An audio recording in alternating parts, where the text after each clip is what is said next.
Regular meeting of the Salem City Council is being held in person today, Thursday, July 17th at 2025 at 7 p.m.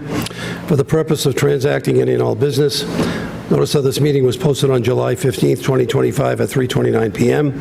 This meeting is being recorded and is live on SATV and Zoom unless technological issues interrupt the transmission. Council is absent. Councilor Watson-Felt. Councilor Cohen moved to disperse with the reading of the record of the previous meeting. All those in favor? Those opposed? I ask that you all stand and please recite the Pledge of Allegiance led by Councilor Stott.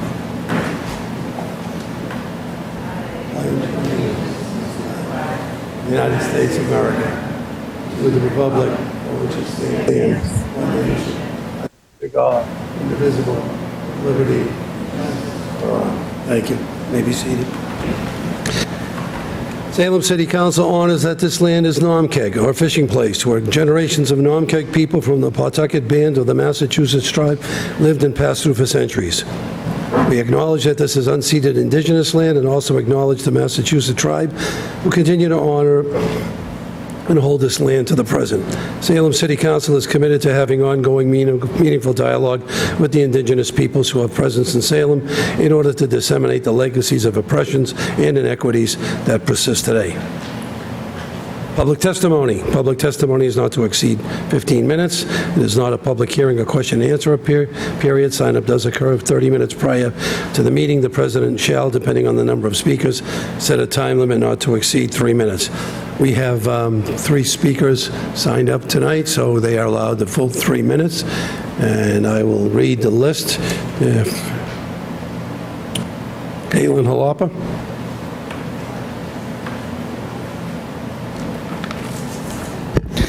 Thank you, President Prasnewski. My name is Caitlin Halapa. I live at 70 Boston Street in Ward 6, and I'm here once again in support of removing minimum parking requirements. This isn't the first time you've all heard me talk about this, and I promise you it won't be the last. Previously, I've spoken about the history of minimum parking laws, the bygone problems they were designed to solve, and how they presently contribute to both our housing and climate crises. I've also spoken about the extreme cost of forced car dependency on our community, how contrary it is to our values of our city, and how minimum parking laws are a major contributing factor. But today I actually want to speak to a question asked by Councilor Drislow in the committee meeting of the whole to discuss this topic. The question was whether the parking study conducted by the city was accounting for the reality of residents working different shifts, like third shift or first shift when they were counting, and how that would impact the usage of the parking facilities. And I really appreciated the question because it's a great question to ask developers building new multifamily housing. Or it would be if the answer mattered. Because with our current ordinance, they must build 1.5 spaces per unit, regardless of the demographics of their residents, the affordability of the housing they're building, or where it's located in the city. Now, a developer can seek out a variance from the zoning board to build less parking, but that extra steps, time, and cost, which facilitates a different issue I've heard many of you speak about, that only large developers are really able to deal with our red tape here in Salem.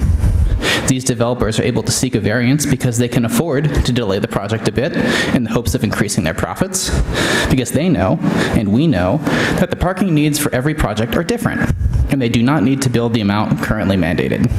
We know this because the city painstakingly counted 870 spaces, 7 Riley Plazas worth of wasted space in only 14 existing developments. According to the mayor, we could build 436 housing units in that space. We could, and we should.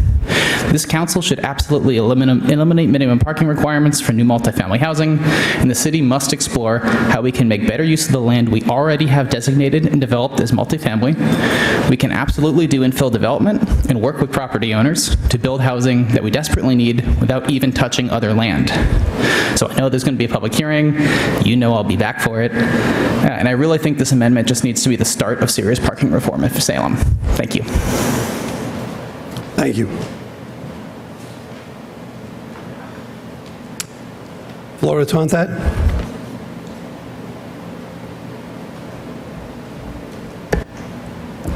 Hi. I interviewed for the Tree Commission's alternate position last week, and I want to comment on the selection process. For almost 2 years, I served on the Lorex Task Force, which formed the Tree Commission. Recently, I advocated for and worked with the Tree Commission to plant 15 trees in Gagne Park. I rallied my neighbors and worked to maintain these trees for the past 2 years as required by DCR. I started and maintained 2 sustainable pollinator gardens since 2013. I have volunteered with my park food farm and the Bittersweet Brigade, which helps to free trees from the chokeholds of the bittersweet vines. So it was really discouraging to find out that the criteria used to pick the alternate was the graphic design skills of the nominee. No one asked me or the other applicant if we had graphic design skills. Had they asked, they would have found out that I actually took graphic design and art classes and had a size small business doing graphic design for about 8 years. I currently use an open source graphic design tool, and I didn't mention it because I thought I was there to interview for a tree-related position. Had the same question been asked of every applicant, or tell them at the start of the meeting they needed to have graphic design skill, the selection process would have been fair. Thank you. Thank you. Lydia King.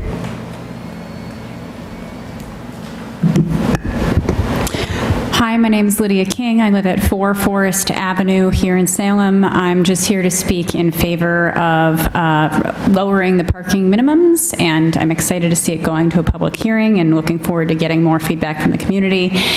I just wanted to speak to, I think everyone knows we have a housing crisis here in Salem, and one of my favorite punchlines is there is no silver bullet when it comes to housing in Salem, so this is one of many fantastic solutions I'm excited to see that we are continuing to pursue. I think Caitlin actually mentioned, I love going after Caitlin because she mentioned so many fantastic things, but it lowers costs. I think it benefits smaller and more local developers, which I think that we all agree we'd love to see when development's happening, it being smaller and more local developers. And I also want to note that when I first moved to Salem as an adult, I actually lived in one of those 14 large complexes that was studied for the parking study that they did. And that was one of the complexes where, it was about 40% of that building's parking units were sitting empty overnight. And obviously that was disappointing to see because, that could have been housing. But the other thing that is interesting, I went to some of the community feedback sessions in March and heard from people and then also read the summary of the feedback. And one of the concerns that people had that really resonated with me was temporary parking spots for home aides, like for healthcare aides, for seniors who need that type of aid worker to visit, and how this could possibly negatively impact those people. And I just wanted to add that as someone who lived in one of those complexes and ran the neighborhood group for it, that was actually one of the biggest issues we had, is that those large corporate landlords, they number those spots and they force you to pay for them. And so people who actually needed just a spot once a week for an aid, or for 20 minutes a day for an aid, were being forced to spend a huge amount of money to actually pay for a whole parking spot just for that person to use it very temporarily. It's want more housing, and I think this would help create it, but I also just want to point out that those large corporate landlords, when, obviously they're getting the variances a lot, but when they're not, they're using the parking lots as a revenue stream and kind of not even helping the types of concerns we'd want to help and think about when we're talking about having more parking options. So happy to see you all moving forward with it and looking forward to the public hearing. Thank you. Thank you. I believe there isn't anyone signed up on Zoom for public comments, so that ends the public comment period. Hearings, none. Appointments and reappointments. Madam Clerk. We have held from the last meeting the mayor's reappointment of Alexandria Pinaro Shields of 7 Bristol Street to the Registrar of Voters with a term to expire June 25th, 2028. Councilor Varela. Thank you, President Presnowski. I move that we, for confirmation by roll call vote. Councilor Varela moves for confirmation by roll call vote under discussion. Thank you, President Presnewski. Just wanted to thank Ms. Pinero Shields for her continued commitment to the Board of Registrars. She's very well respected, and I'm glad that she wants to continue to serve on this board. Thank you. Any further discussion? Seeing none, Madam Clerk, please call the roll. Councilor Varela? Yes. Councilor Stott? Yes. Councilor Marcillo? Yes. Councilor Merkel? Yes. Councilor Jerslow? Yes. Councilor Harvey? Yes. Councilor Hepburn? Yes. Councilor Davis? Yes. Councilor Cohen? Yes. And Councilor Presnewski. Yes.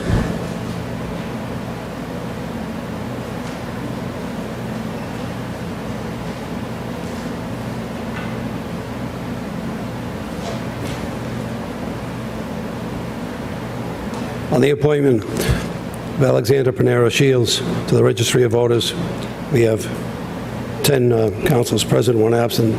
Count is 10-0 in favor. Matter passes. Madam Clerk. We have the mayor's appointment of the following with terms to expire. Tom Southerton to the Race to Equity Commission, Craig Bilodeau to the Recycling and Shared Path Advisory Committee, and Gina Flynn to the Affordable Housing Trust Fund Board. Councilor Varela. Thank you, President Presnewski. I move that this be held under the rules. Councilor Varela moves that these be held under the rules. Any discussion? No discussion. Any further discussion? Seeing none, all those in favor of this being held under the rules? Matter carries. Further appointments and reappointments. We have the mayor's appointment of Joan Benedetto of 1 Green Street to the Salem Cultural Council with a term to expire July 13th, 2026. This is for informational purposes only. Councilor Merkel. Thank you, President Presnewski. I move this be received and filed.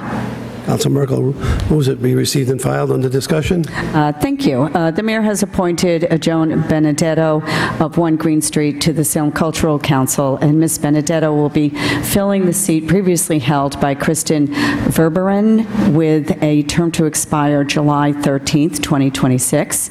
A little information for everyone. Ms. Benedetto is a graduate from London Academy of Music and Dramatic Art and holds a Bachelor of Fine Arts in Film from New York University Tisch School of the Arts, and she has an extensive, wide-ranging background in theater, film, and journalism, and is looking forward to becoming more involved with the local Salem arts community through her work on the Cultural Council.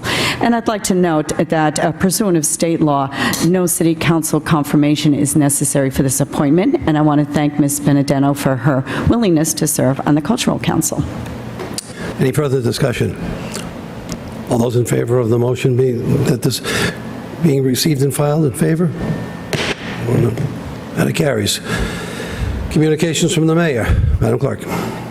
That the sum of $51,100 is hereby appropriated from the General Stabilization Fund to the Annual Priority Small Repairs Upgrades FF&E Associated Improvements account for the design portion of the costs necessary to begin repairs at the Salem Fire Department Station 2 in accordance with the recommendation of His Honor the Mayor. Councilor Merkel. Thank you, President Presnewski. I move adoption by roll call vote. Councilor Merkel moves for adoption by roll call vote under discussion. Thank you for a little background information on this. In late June, while Engine 2 was backing into the fire station on North Street, the truck struck the side of the bay doorway, and fortunately no one was injured, and none of the apparatus was damaged as well. But the door did sustain damage, and repairs are necessary. And these funds are for the first phase of the project for interior demolition to evaluate the structural damage. And the city is pursuing a claim with our insurance company that may help defray some of the costs. And there is more information about this in the backup documentation from the mayor and Chief Dion. Councilor Stott. Thank you, President Presnewski. Thank you for the summary from Chair Merkel. Just to add a little more color, when the fire department needs to back into that station on North Street, there's about 2-inch clearance on either side, so it's a very tight squeeze. So kind of understandable how this could happen. They are going through Maya for possible reimbursement, but also looking at it to possibly change the opening so they have a little more clearance, which I think is the smart route to go. So this has my full support. Thank you. Council Merkel. Thank you. Yeah, it's nail-biting to watch, and I agree with Councilor Stott. Also, that's one of the oldest active fire stations in the country. It has historical value. It holds a piece of Salem when you take a good look at it, and it's actually been in several commercials in the past too. So anything to preserve that building is just adds to the character of the city and the character of its people. Councilor Merkel moves for adoption by roll call vote. Madam Clerk, please call the roll. Councilor Varela? Yes. Councilor Stott? Yes. Councilor Marcillo? Yes. Councilor Merkel? Yes. Councilor Gerslow? Yes. Councilor Harvey? Yes. Councilor Hapworth? Yes. Councilor Davis? Yes. Councilor Cohen? Yes. And Councilor Presnowski. Yes.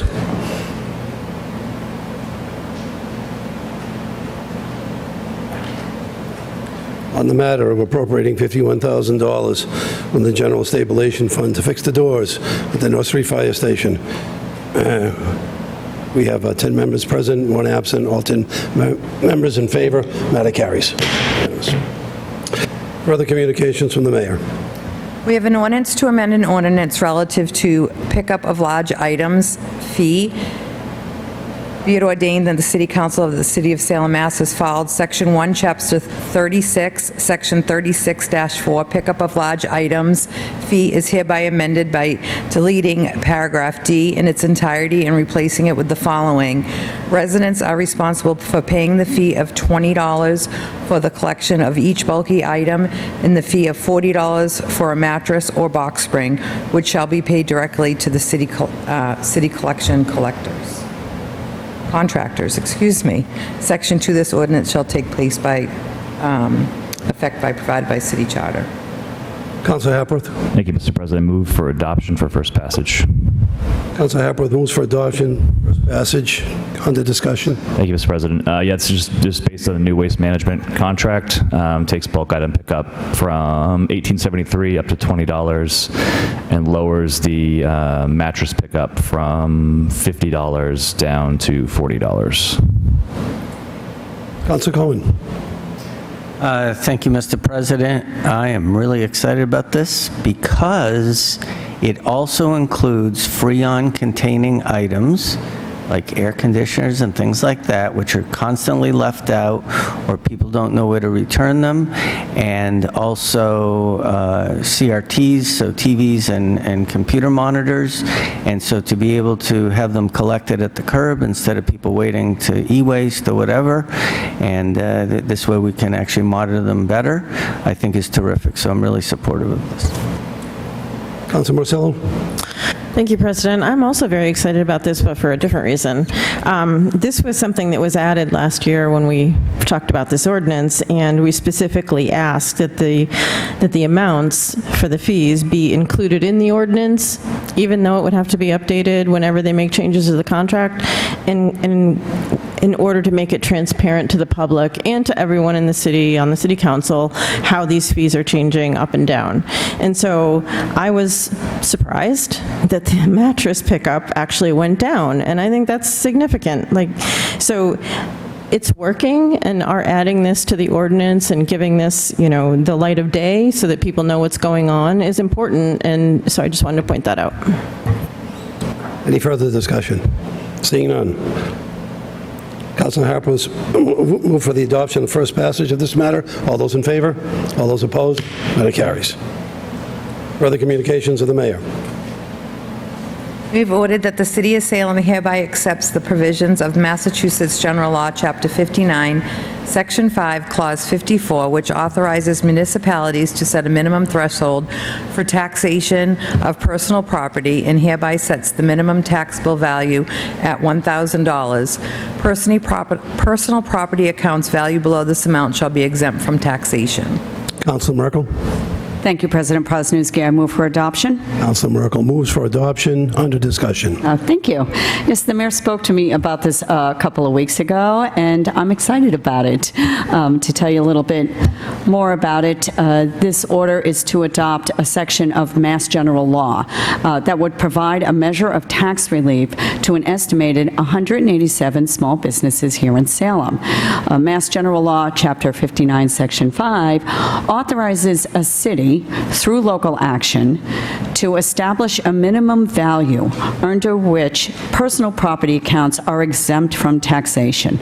This order adopts this section of statute and establishes that minimum threshold at $1,000. Not only will this extend some tax relief to our micro and small businesses here in Salem, and it's interesting, we have a majority of micro businesses, it will improve the efficiency of municipal operations, where in some cases, the cost to the city to collect these smaller tax payments actually exceeds the amount owed. So it's a win-win. And this personal property tax is primarily on assets such as equipment, furnishings, machinery, and as of now, 230 Massachusetts municipalities, about 65%, have adopted this exemption to at least some financial marker. And there's more info about this in the backup documentation. And I also want to thank Stephen Cortez, our Director of Assessing, for the work on this. And I also, received later today, I have many more details too on landing on the $1,000 exemption mark being best practice, which was determined by our assessing department. And yeah, I'm excited to have this in front of us. Any further discussion? Councilor Varela. Thank you, President Prosnewski. So, concerning this matter, I guess my only question is how the city assessor is evaluating personal property. I know in the future, in the past, with my business and my small farm here in Salem, I feel like sometimes some of our personal property assets are a little overvalued. For me, I see the intent in this, but for me, I'd like a little more information on how everything is being assessed when it comes to an actual dollar amount. I think that needs to be a little more clear as far as how everything's being assessed. So for that reason, I'd like a motion to put this in committee. Councilor Varela makes a motion to put this in committee. Seconded by Councilor Stodd. Any further discussion? Councilor Merkel. Yes, I will offer some more information on that question. And also, we have Mr. Cortez here tonight in case we want to get some further information directly.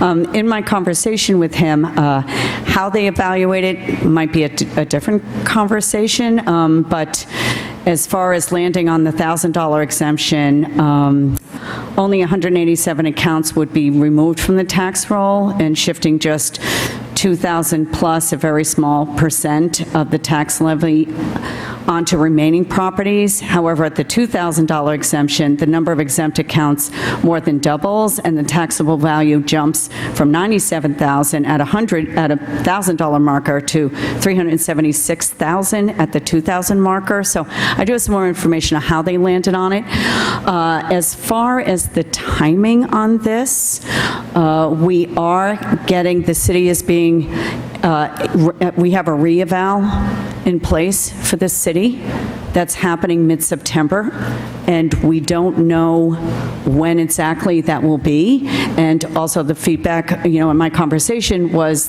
that the state also likes to see what we have in place somewhat ahead of time, and a holdup of this would risk that all the small businesses we're trying to exempt would not be exempt in time and would have to pay. So that was one reason that was the reason I didn't motion to go to committee, because I don't want to see additional questions hurt their opportunity to be exempt.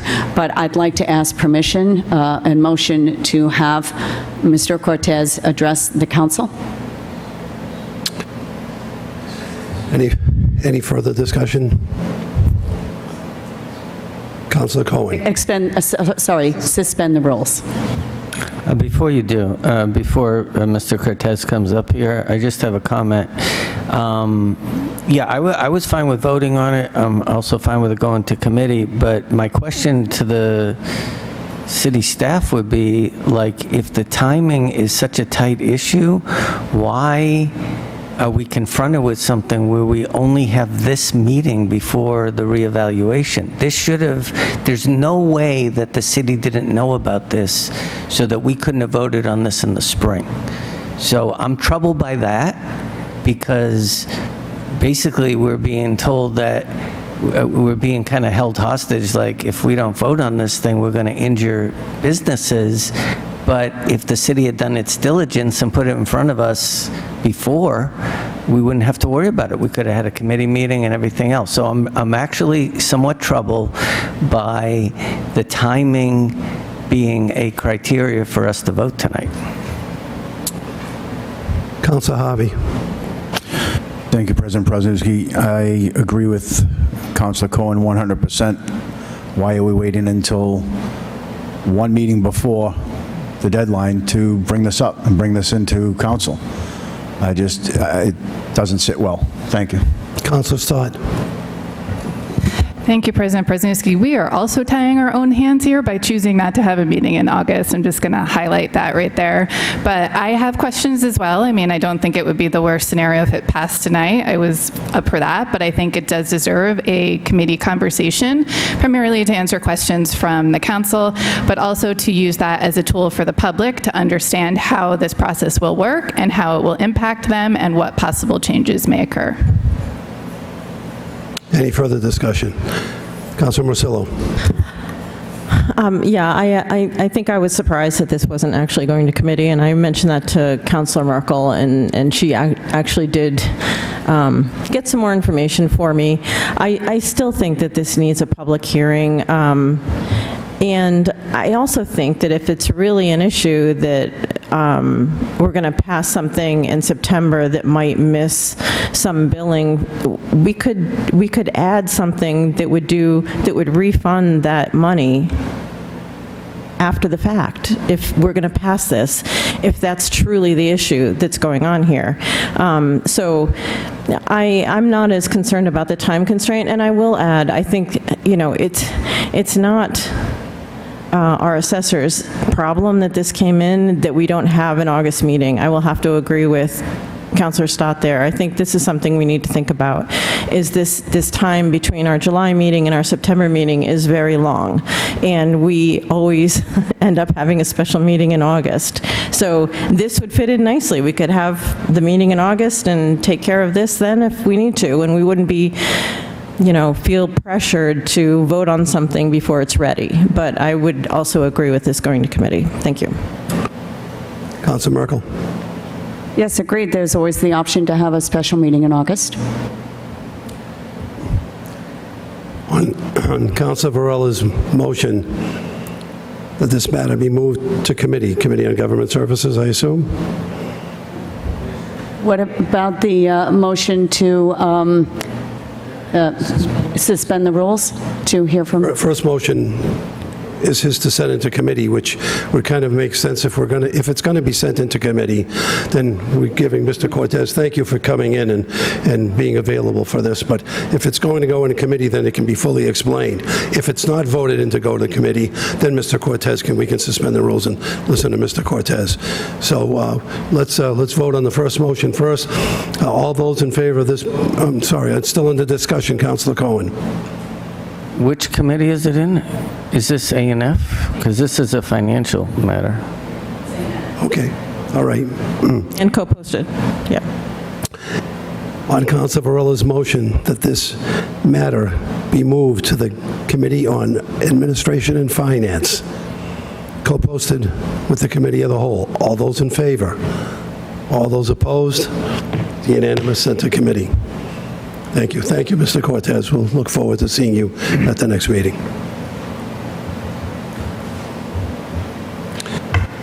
Further communications from the mayor. We have an ordinance to amend the City of Salem zoning ordinance.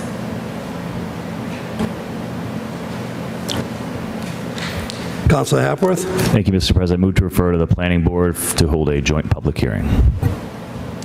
Councilor Hapworth moves that this be referred to the planning board for a joint public meeting. Under discussion. Thank you, Mr. President. This is, I guess, the opposite of the condo conversion ordinance. We are now at the beginning of a relatively long public process here on parking minimums, so there's a lot of discussion to be had here. I would just encourage anyone interested in this to read Donald Shoup's The High Cost of Free Parking, because whether you own a car, don't own a car, whether you live in an apartment, single-family house, have a garage or not, we're all paying a high price for overbuilding on parking, and about 40% of the required parking is sitting open, and it's bare pavement, and it's stormwater runoff, and heat islands, and higher prices for our homes. So looking forward to this discussion, and thank you everyone for the hard work on this. Any further discussion?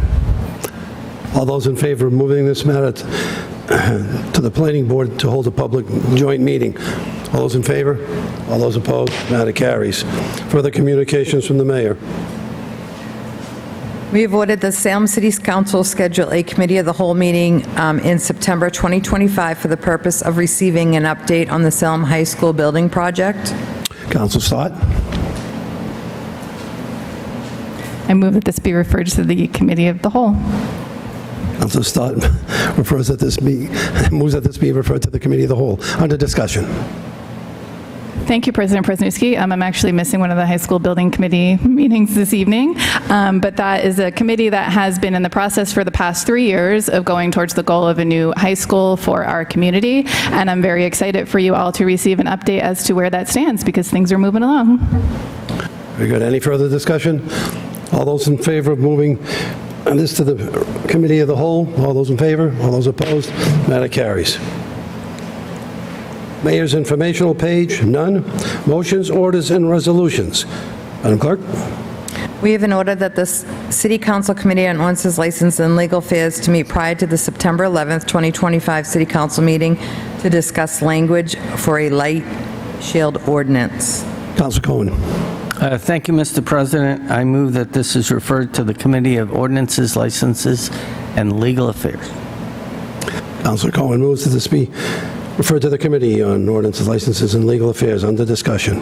Thank you, Mr. President. So for 3 years, I didn't realize this was a thing, and then all of a sudden I started getting phone calls, and I was told, hey, call the police department. It's a police issue. The police referred me to the building department, who told me that there's a whole bunch of communities, 64, in fact, that have such an ordinance.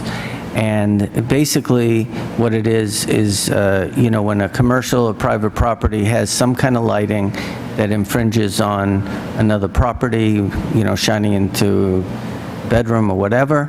And so I had meetings with the building commissioner, and Gail Kubik, one of the inspectors, who said they actually get a decent amount of calls. I've talked to some counselors who've gotten the same thing.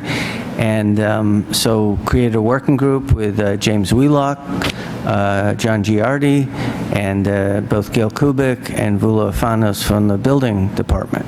And we're almost actually done with the ordinance. It's fairly simple. Basically what's been happening now, and there's been a decent amount of issues in the city, is they call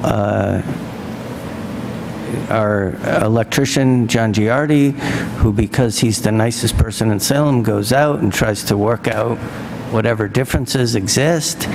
The city has actually paid for light shields or recommended new fixtures, and yet we've kind of encountered some things where one of the parties might be a little bit resistant.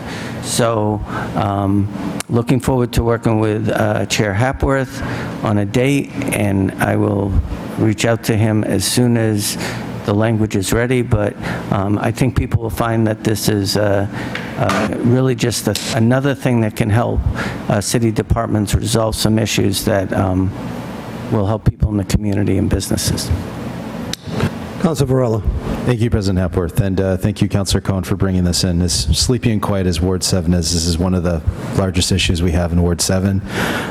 Going to school for lighting, I think this is lighting and how it actually appears on other properties is one of those things that a lot of people don't think about. And I think that having shielding and giving our building commissioner the ability to enforce this will go a long way. I know that when it comes to lighting, talking to your neighbors is a courtesy, but a lot of people don't understand that sometimes lighting does affect people on other abutting properties. So thank you for bringing this in. I think this is a small incremental step to just having a peace and quality of life for our neighbors. Thank you. Councilor Cohen. Yeah, I'm sorry, I meant to mention something. People on the council may remember that a few years ago, we bought all the light fixtures in the city from National Grid, and they're LEDs. And one of the things that came up, which I didn't know about, is like the lumens, the brightness, what color. And we actually, in the city, depending on whether it is in a residential area or not, our city engineer has actually installed lighting that is reflective, so it doesn't actually bother people in the city. We don't always notice it because when we're walking on the sidewalk, we don't necessarily know it's a yellow or a blue light or whatever. But I've actually learned way more since I brought this thing up than I ever wanted to learn about lighting. But I agree with Councilor Varela. I think in some cases, this is only going to resolve issues that we can't resolve, in a neighborly way. Councilor Marcello. Thank you, President. I am one of those counselors that's gotten calls on this, and it's always a tricky situation because you're trying to solve a neighborhood dispute, which is never easy. And I think that I think this will bring some education also, because I think people's gut reaction is this is a safety issue, and so the brightest light they can put in the front of their house is the most important thing that they can do, and it's not always that. Like there's ways that you can create a safe environment around your house and not blast your light out to the whole neighborhood. So, and then there's also the institutional, like Salem Hospital, I've definitely gotten complaints about light coming from their parking lots. So I'm glad you did this. Thank you, because I just have not been able to put this on my plate. So thank you, I appreciate it. Councilor Harvey. Thank you, President Prosnowski. Being that I've been installing lighting for about 35 years, this is more for the public, and a designer once told me a long time ago that a little bit of light goes a long way in the dark.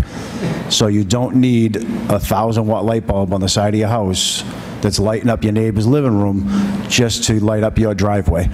And to Councilor Cohen's point, when it comes to LED lighting, there are different colors. It goes anywhere from 2300 K, which is 20, and then all the way up to like 5,000. 5,000 is like an operating room light, and it's very white, bright, and people are using those in their yards, and it's just not necessary. So this is definitely a good thing for, but we got to keep in mind, this also falls on the bike paths that are behind people's houses. So we got to be careful as a city what we're installing in areas that the city actually maintains and owns. And I know John's usually pretty good about that, but it's just one of those things that it could definitely take a look at. Thank you. I believe that the police department would also be very interested in this, and I would extend an invitation to them, because the first people that get called when one neighbor's lighting is too bright, it's shining in their house, it's shining in their windows, it's the police department. And a lot of times it's a difficult situation to try to figure out. It's a quality of life issue, there's no doubt about that. And seeing that something is being done about it is the right direction. Any other further discussion?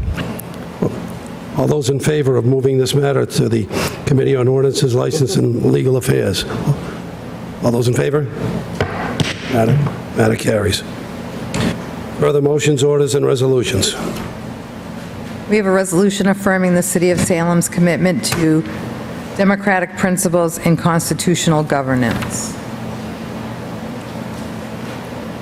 Councilor Davis.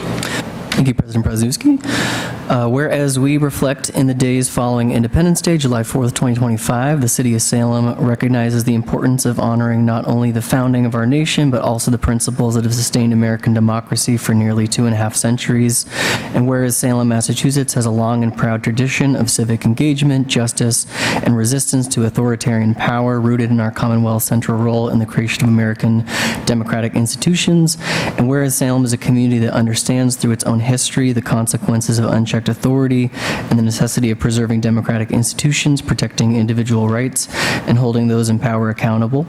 And whereas the Commonwealth of Massachusetts is home to the oldest functioning written constitution in the world, drafted in 1780 by John Adams, which served as a model for the United States Constitution by establishing a government grounded in the separation of power, checks and balances, an independent judiciary, and Declaration of Rights. And whereas these constitutional principles are the foundation of our democracy and freedoms, not merely abstract ideals, and they remain essential to the well-being of our nation and the integrity of our government.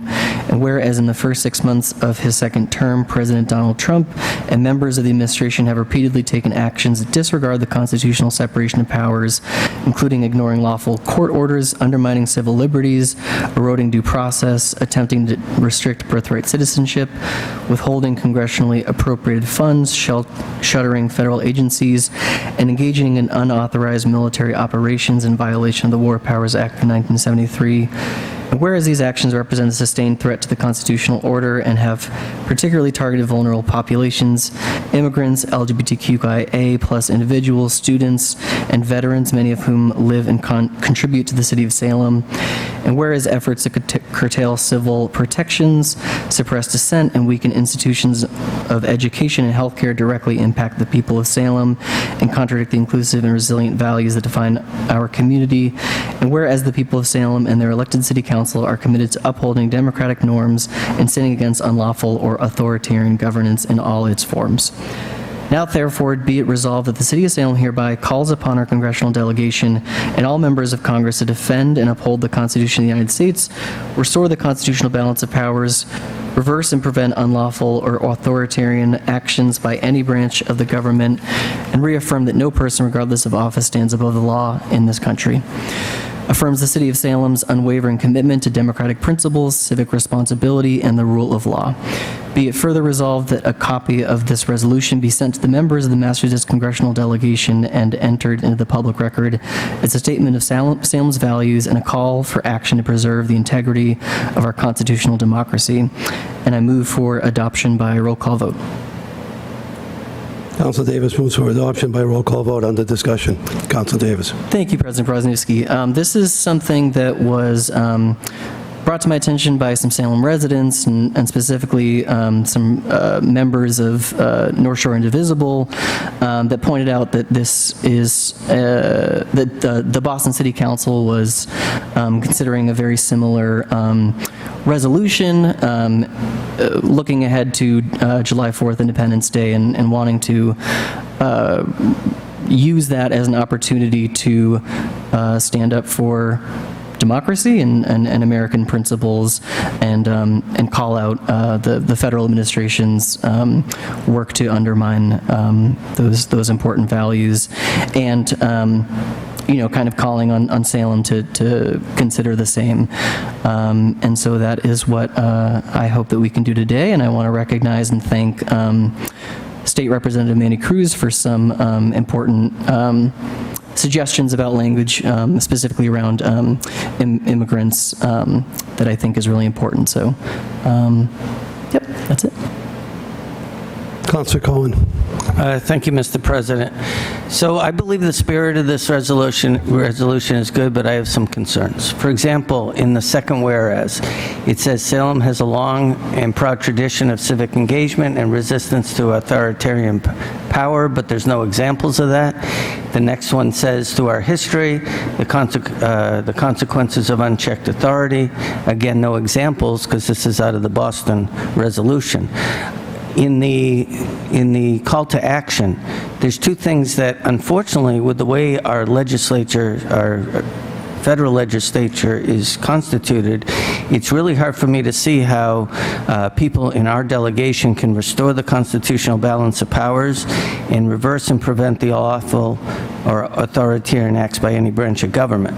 But I do want to offer this, because we have 9 representatives and 2 senators. And I did a whole bunch of hours and hours of research to figure out if any or all of them had committed to things this year, just in 2025, that address the things in this resolution. And unfortunately, I couldn't find anything from Reps. Lynch, Trahan, Neal, Moulton, Auchincloss, and Keating, but I do want to mention a couple of things, because I do want to recognize our legislators who have been fighting to protect democracy, immigrants, voting rights, and the LGBT community. So I'm just going to take a little bit of time and list some of the things that they've been either sponsored or co-sponsored this year. Senator Markey, a bill to provide enhanced protections for election workers. I'm not going to read the whole thing, but I'll just give you a sense. A bill to protect human rights and enhance opportunities for LGBTQ people around the world. A resolution expressing the sense of the Senate of the United States, tribal nations, to achieve the goals of the Paris Agreement, which, even though it's for climate, actually addresses functioning democracies not only here and around the world. Specific to this resolution, the panic defense, prohibiting the panic defense, a bill to permit legally married same-sex couples to amend their filing status for tax returns outside the statute of limitations.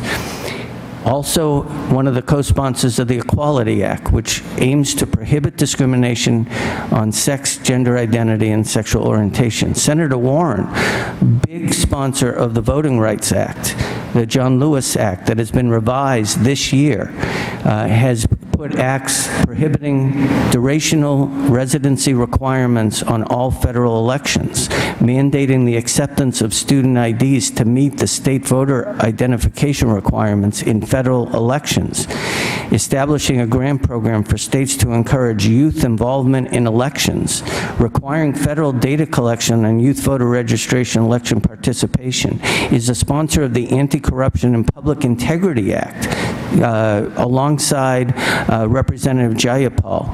And this bill, I'm reading this one because it's important, proposes a comprehensive set of reforms to combat corruption in Washington, strengthening our ethic rules, boosting government transparency, and overhaul campaign finance laws. And she's also a sponsor of the opposition to measures such as threats to democracy. So very specific to things that are outlined here. Rep. Jim McGovern is a supporter, one of the leaders of the John Lewis Voting Rights Act that I referred to. The revised version is also a sponsor of the Delivery for Democracy Act. Really important. Rep. Ayanna Presley has commissioned a study, as a bill to commission a study to develop reparation proposals for Afro-Americans, and is also the most vehement opposer of the SAFE Act, which requires documentation by all voters in federal elections. Rep. Catherine Clark, Child Care Infrastructure Act to provide assistance for child care infrastructure, Child Care Workforce Development Act to help early childhood, the Women's Health Protection Act seeking to protect the ability to determine whether to continue and end pregnancy, the John Lewis Voting Rights Act, she's again part of that, and she is one of the lead sponsors of the Equality Act, which aims to prohibit discrimination, as I said before, which also Senator Warren did. So I really want to point this out because in my mind, this resolution makes it look like some of our representatives aren't doing enough, and I do believe at least these 5 are doing more than enough, and we should all look to them as examples, as I do. So that's my concern about this, because there's no real specifics in this about things that Salem has done, and really no acknowledgement of the good work that people like Senator Markey and Senator Warren, Representative Presley are doing to fulfill all the requests in this. And it actually gives a concept that none of them are doing that. It's asking them to do something that at least these 5 are actually doing. Thank you. Any further discussion? Council Merkel. Thank you, President Presnusky. I appreciate this coming into council and its content. The impact of the harmful actions coming out of Washington are being felt here in Salem. I engage with people that are worried and frightened on a regular basis, and rightly so.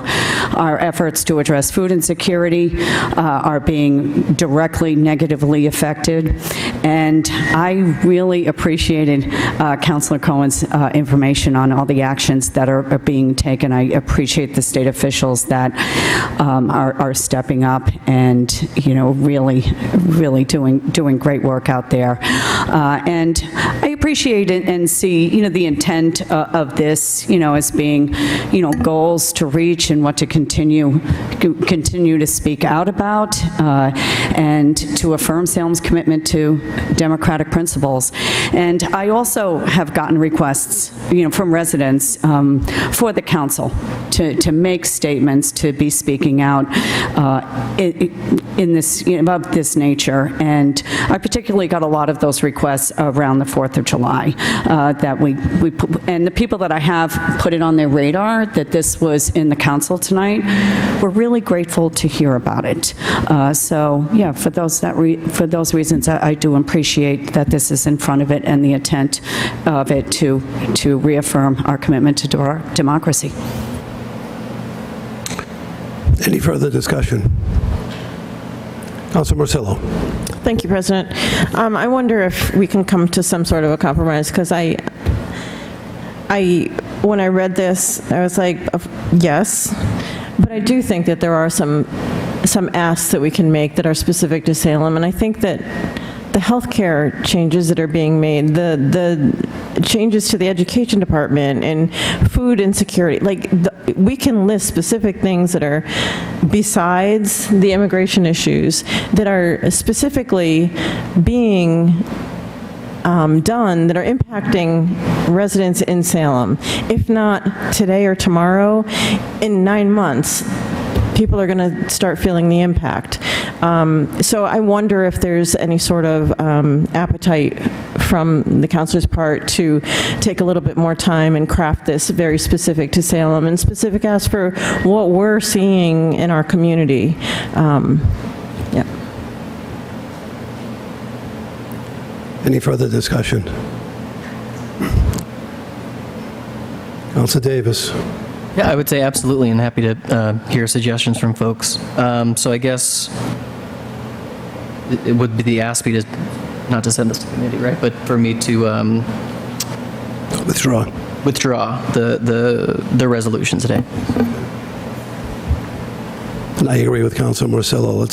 Let's get this so it benefits our citizens, our people here in Salem. Let's give it a local flair instead of a national opinion. So I agree. Councilor Davis moves to withdraw his the resolution, save it for a later date. All those in favor? No need for a vote. Okay, very good. Withdrawn, thank you. Committee reports. Councilor Hapworth. Thank you, Mr. President. City of Salem and City Council, July 17, 2025. Committee on Ordinances, Licenses, and Legal Affairs. Co-posted with the Committee of the Whole, to whom was referred the matter of an ordinance to amend an ordinance relative to condominium conversions, has considered said matter and would recommend adoption for a second passage as amended.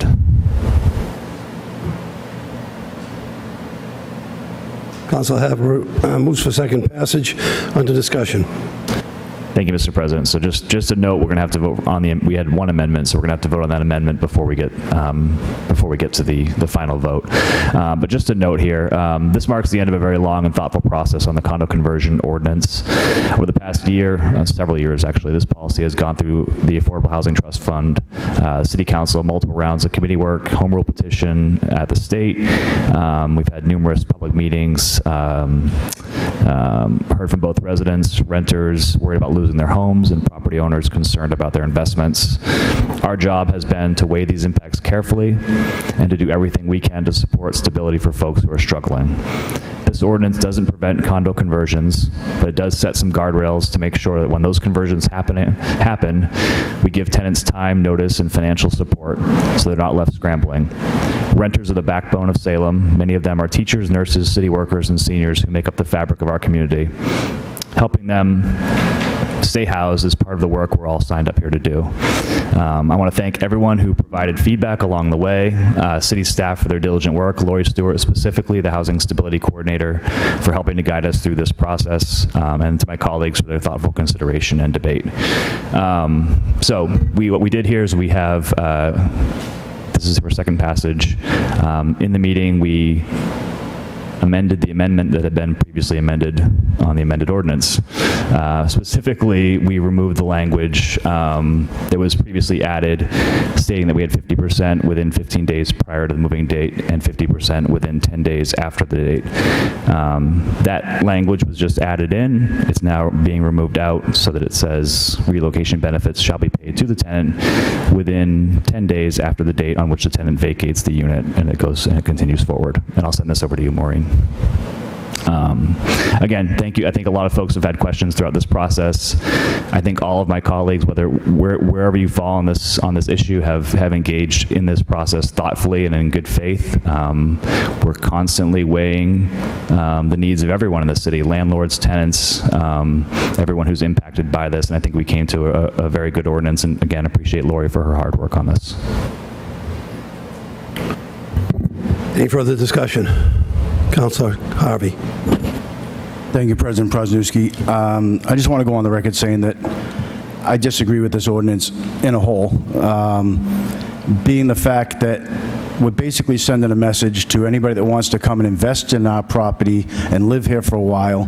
Don't do it, because we're going to hit you with a fee because you want to capitalize on your investment.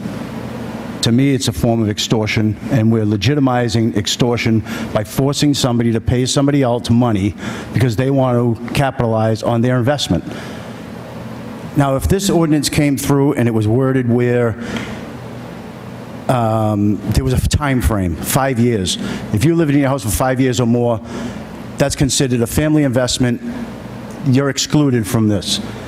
It's geared towards investors, large investors, that come into the city, buy a two-family house, kick people out with the all intention of converting it to condos right from the get-go. At that case, having to pay the money would be considered a business transaction. They know it coming in. They have the funds to do it.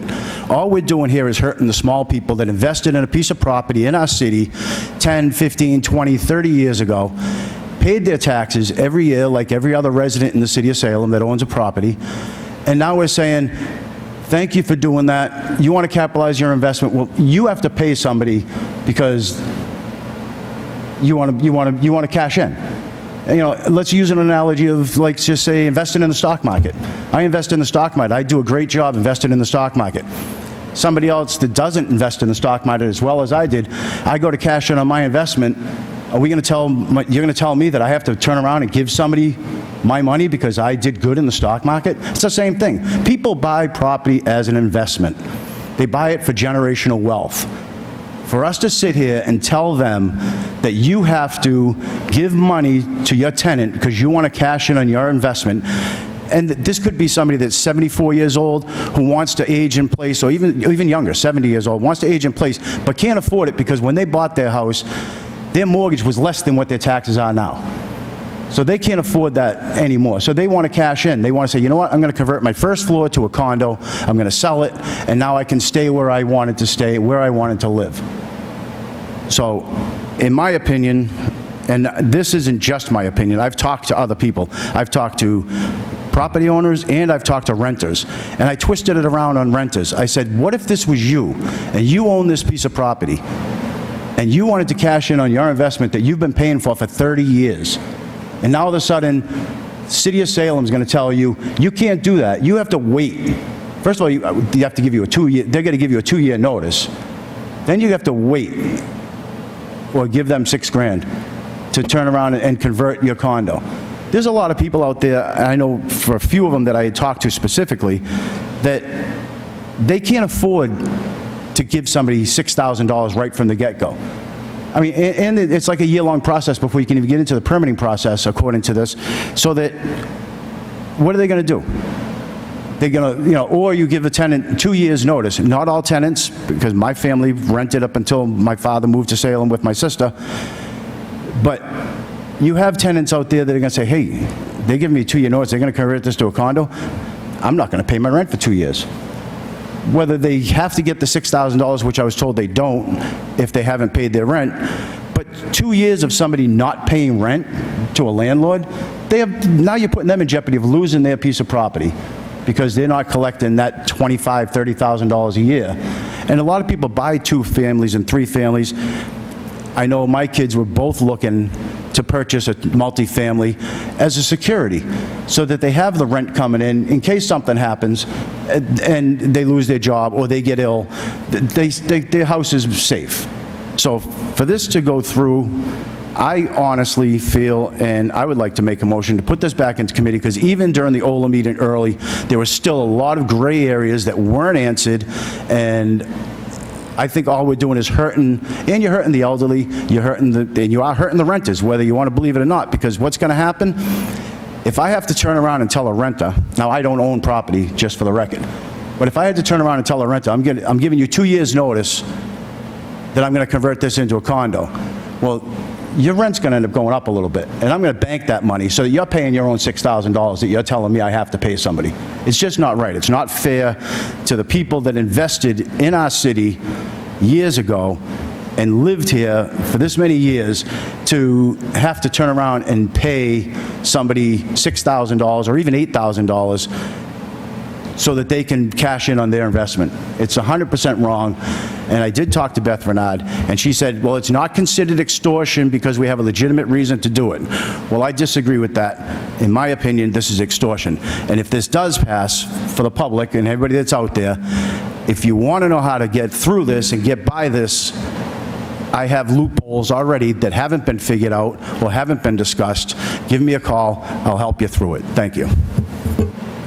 Councilor Cohen.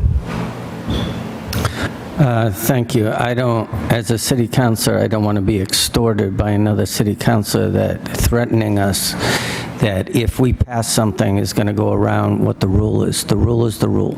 But I'm moving the question because as Councilor Hapworth said, Chair Hapworth said, we are now voting on the amendment to the amendment. So I move the question for that. That's before us right now.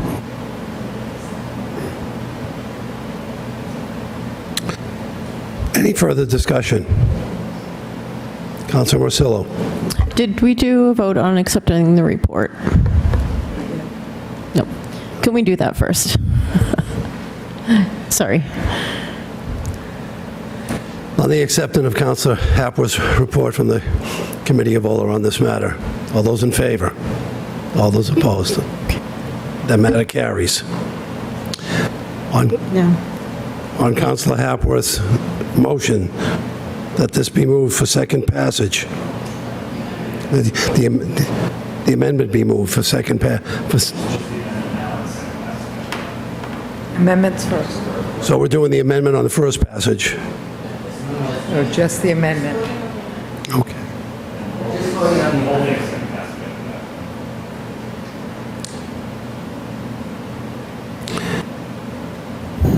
Councilor Hapworth's motion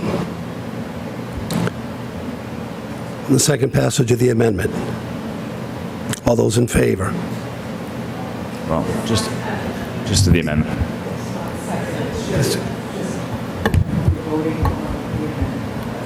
Yes. Okay. On Councilor Hapworth's motion to pass the amendment, all those in favor? All those opposed? On the matter of passing the second passage,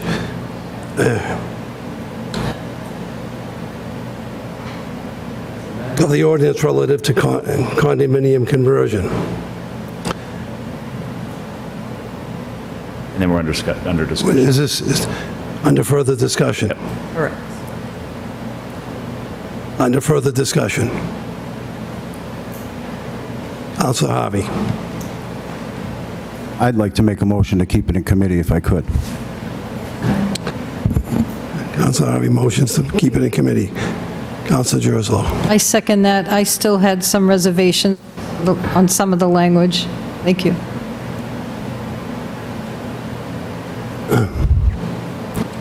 On discussion on the motion to put it in committee, Councilor Cohen. Thank you, Mr. President. I am adamantly against putting it back in committee. As well as a couple of my colleagues, I spent some time on the Affordable Housing Trust Fund Board as one of the council representatives when this was being worked on by the Affordable Housing Trust Fund Board. And we spent a lot of time, we had lots of public meetings about this. There was nothing done in secret. And truthfully, and as I said in the committee, this should have happened 3 years ago. We waited almost 3 full years to get the petition back so that we could deliberate on it. I believe that not only do we have a housing crisis, but we have a number of things that we can do to mitigate those. And in my mind, one of the most important is not to eliminate condo conversions, but to slow it down. One of the things that Councilor Marcillo brought up in a previous meeting was something that really resonated with me.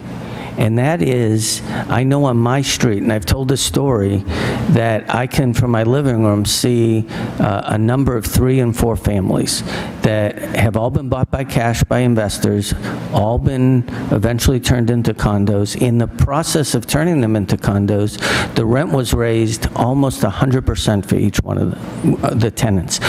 Only one tenant out of 15 apartments that this affected is still living on the street.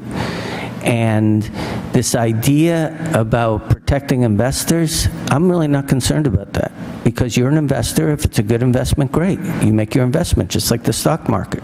However, one of the things that we've eliminated, that Councilor Marcillo brought up, was the ability for working class families to do what my brother and I did. We got a little bit out of college, and with a little help from my mom, we bought a 3-family in Cambridgeport when it wasn't one of the nicest places, and they had rent control, and we were getting $175 for rent for one of the apartments, but it enabled us to build equity, and we both bought a single-family home after that. So this is not happening because very few working-class families can compete with the investor.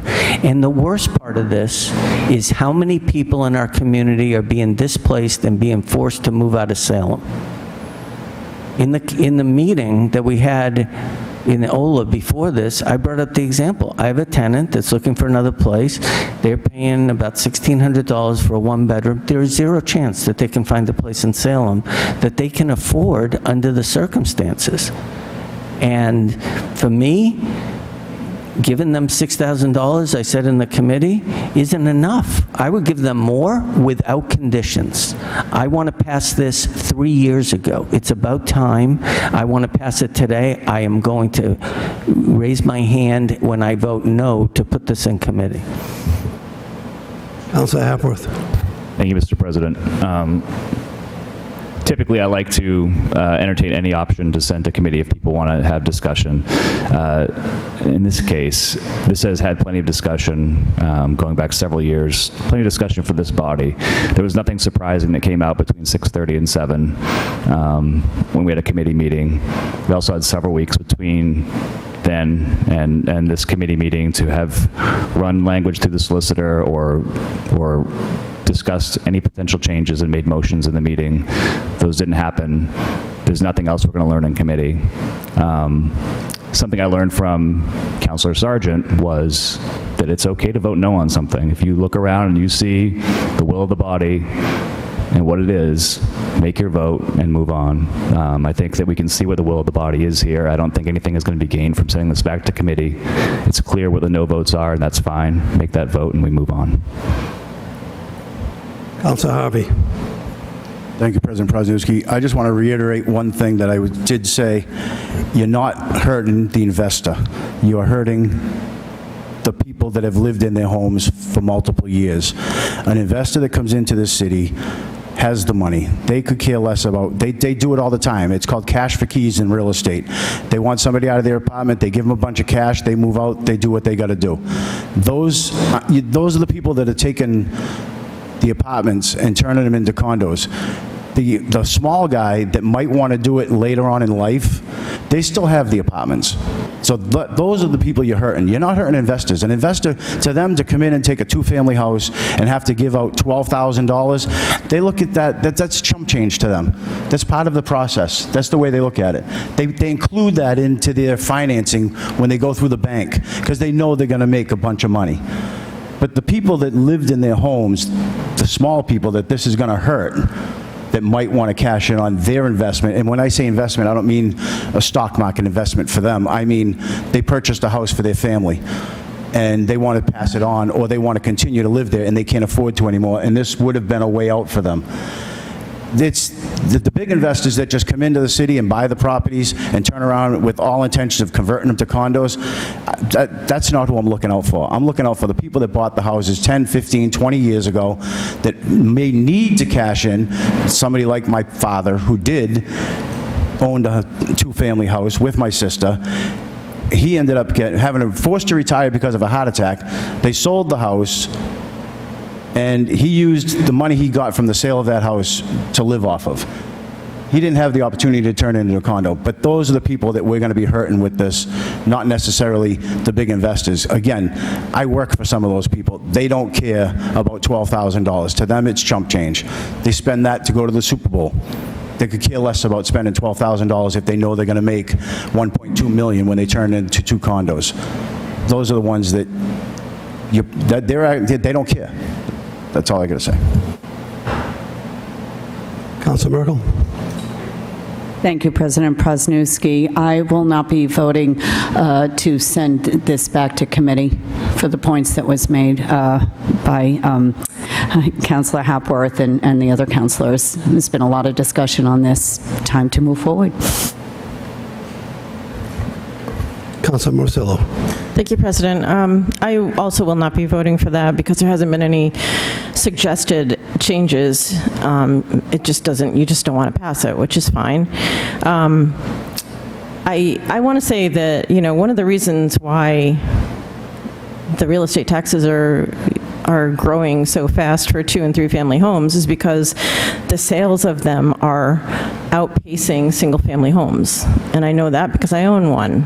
And I look every year when we set the taxes, and those multifamily homes are going up very fast in relationship to other housing stock. And the reason is because people aren't necessarily doing the condo conversions themselves, they're selling them. Because it's easier to just sell it and let the new owner turn it into condos. It's very hard to buy a 2- or 3-family home right now if you are a young person trying to find something that's affordable. In most cases, a single-family home is more affordable than buying a 2- or 3-family home because of the ability to create a condo. It's unfortunate. This is what we've been dealing with. This is why this discussion came up, because when that happens, when the people who have owned that 2- or 3-family home have owned it for several decades and want to move on to a new place, maybe warmer, that they're going for huge amounts of money, right?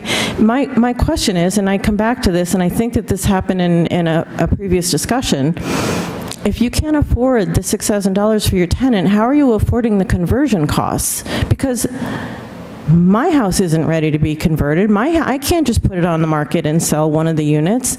You have to separate the electrical stuff. You have to make sure that the entrances are correct for there's things that have to be done in these older 2- and 3-family homes that's going to cost money, along with all the permitting.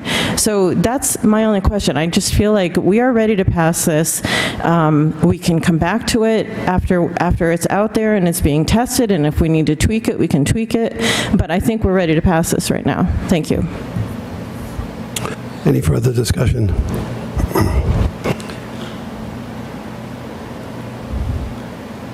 Just to be forward, I understand where Councilor Harvey's coming from. I would vote to put it back into committee for one reason and one reason only, and that's because there is an inequity between the investors and the people who own these pieces of property now, the little guy. And I think that could be strengthened. Something could be in this ordinance that would, the investors have the money to be able to put into it. The people who have had and been in their houses, and we've heard from two of those people during a joint public hearing. Heard from a gentleman in North Salem and a gentleman in South Salem who own 3-family homes, and they talked about why it's unfair to the little guy, and it resonated with me. I just think the basis of it, it's all good, but I don't think that there's a language that's in this ordinance as it sits that's protecting the little guy from the investor. And I know that I'm in the minority. This looks like it's going to pass tonight, and maybe later on someday we can change it if we have to take a look at it, but I'm going to vote for that it go in committee. So on Councillor Harvey's motion that this matter be put in committee, all those in favor? All those opposed? The matter does not carry. It does not go back into committee.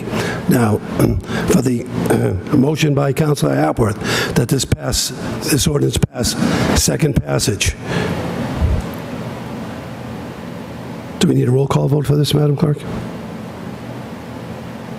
I'll request a roll call vote. Hey, do I have a second? Councilor Varela seconds.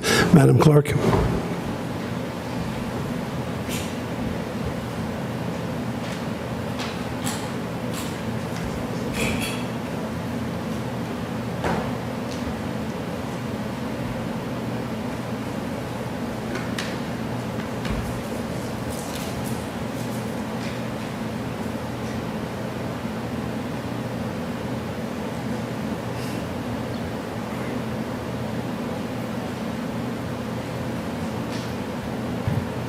Council Varela? Yes. Council Stott? Yes. Council Marcillo? Yes. Council Merkel? Yes. Councilor Gerslow? No. Councilor Harvey? No. Councilor Hapworth? Yes. Councilor Davis? Yes. Councilor Cohen? Yes. Councilor Presnowski? No.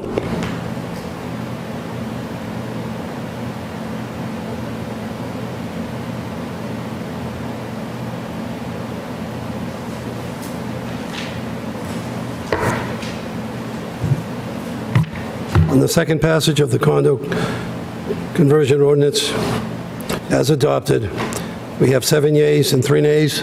Matter carries.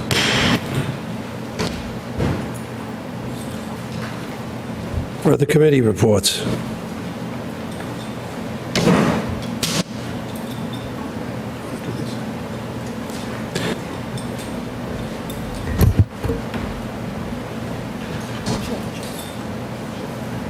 Councilor Morcillo.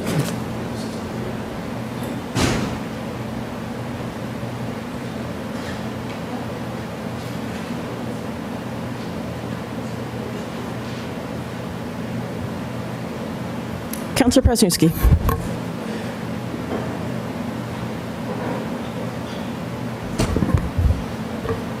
Thank you, President Marcello. The committee of whole was referred to the matter of a meeting with the Prime Group representatives consulted for their present plans for Shetland Park and recommended that the matter be received and filed. On acceptance of the report, all those in favor? And on adoption of the recommendation, Councillor Presnowski? Thank you. On July 1st, last Tuesday, we had Tuesday before we had the Prime Group, who owns the property owns the Shetland properties, come in and give a very thorough presentation as to what their plans were to develop that property. If anybody hasn't seen that presentation and is interested in knowing what's going to happen at Shetland Properties, I would go onto YouTube if possible and look to the SATV government channel. And there was a very thorough presentation. It lasts about 25 minutes, slideshow on exactly what Prime Group wants to do with the property and how they want to integrate it with the neighborhood. It was there's a lot of questions were asked by city councilors. a lot of interest from the public on how this development is going to work for the city. So we digested everything and realized that this is the first step of a long process on what is actually going to happen at Shetland Properties. And it was moved that we receive and file this this recommendation. Thank you. Any further discussion? Seeing none, on Councilor Presnowski's motion that the presentation be received and filed, all those in favor? All those opposed? The matter carries. Thank you.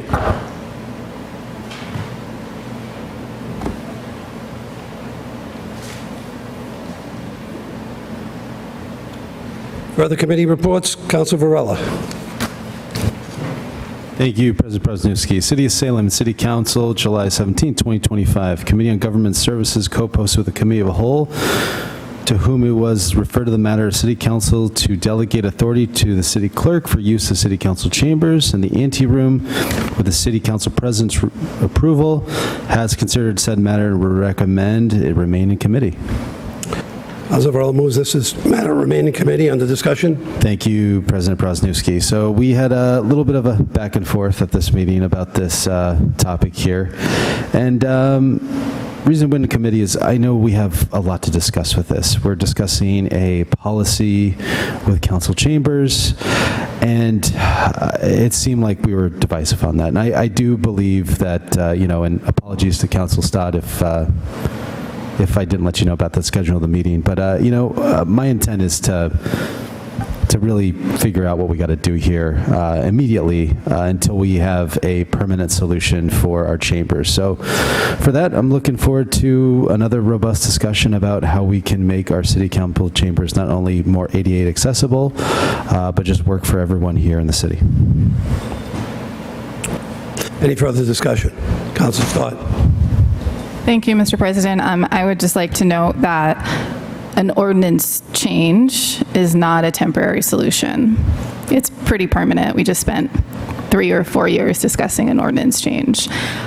So respectfully, I did request this to go to committee, and I would like to be at that committee meeting to discuss the policy. And it was very interesting to listen to that meeting after the fact, where all of that was kind of disregarded. And this was noted as a temporary fix, which again, I would just reiterate that nothing about an ordinance change is a temporary fix. That's an ordinance change. An order with an end date, for example, would be a temporary fix. I am looking forward to discussing the policy that I know is being worked on. I think we could have been using all of this energy to work on that policy and have something in place by our September meeting, and hopefully we still will. But it was just a little discerning to find out about all of this in this manner. I will say respect is like air. When it's there, no one notices. And when it's missing, it's all that can be noticed. Any further discussion? Seeing none, all those in favor of... I'm sorry. We need to accept the report first. On the acceptance of Councilor Varela's report, all those in favor? All those opposed? Carries. On Councilor Varela's motion that this matter remain in committee, all those in favor? All those opposed? Matter carries. Communications from city officials. Nope. I'm sorry, one more committee report. Councilor Varela. Thank you, President Presnowski. City of Salem and City Council, July 17, 2025. The Committee on Government Services co-posted with the Committee of a Whole, to whom was refer to the matter of the Tree Commission appointees' applications, has considered said matter and would recommend adoption. On the acceptance of Councilor Varela's report, all those in favor? All those opposed? On the discussion. Thank you, President Presnowski. So I'll start with the reappointment of Katie Goldfield. This is a very simple discussion. Katie has been with the committee for a few years now and would like to continue her reappointment. So that was unanimously voted 4-1 absent for the reappointment of Katie Goldfield. Concerning Jacob St. Louis, the appointment to the arborist/landscape architect, Mr. St. Louis has met all the requirements as being a certified arborist, and we appointed him 4 to 1 absent for that position as well. Concerning the appointment of the alternate for the general public, David Livingston, we did have a robust conversation about this. For me, what I found a little problematic with how we came to the recommendation of Mr. Livingston is the chair of the committee is looking for someone very specific. And that specificity is somebody that has some... Sorry, I'm losing my words here. Has some skill in what you call graphic design. I understand that, throughout the couple years, even with my conversations with the chair of the committee, they're always looking for somebody to have a little more graphic design knowledge to help with educational materials. Ms. Rumrill, who did step down, was taking that on, and Mr. Livingston was chosen based on the recommendation that we need someone for graphic design. My concern with that is through ordinance when it comes to us appointing these commissioners, that's not a power or duty of a commissioner, and that shouldn't be why we choose an applicant for the tree commission. It's very explicit that not only did we have 3 general public appointed, 3 applicants that wanted to be appointed. Most of them met the requirements and had qualifications for the tree commission. I'm just going to list off the powers and duties just so we have some vantage here on as far as what an actual commissioner does.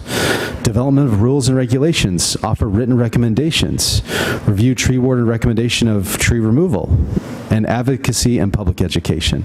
None of these there's no prerequisite for graphic design. I really believe that if a commission needs help with anything with education materials, graphic design, they should be leaning on the City of Salem for resources to help them out with that.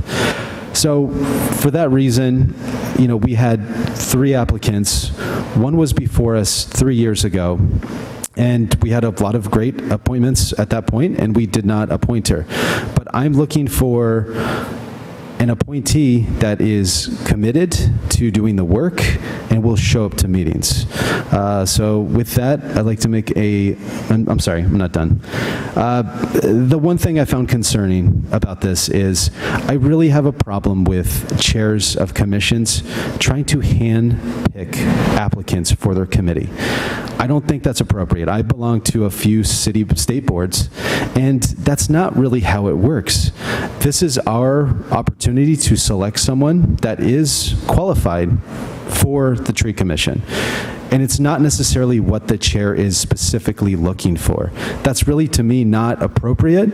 And I think the chair has to be considerate of if there's applicants that want to be on the tree commission, we need to make sure that we look at all applicants fairly and consistently.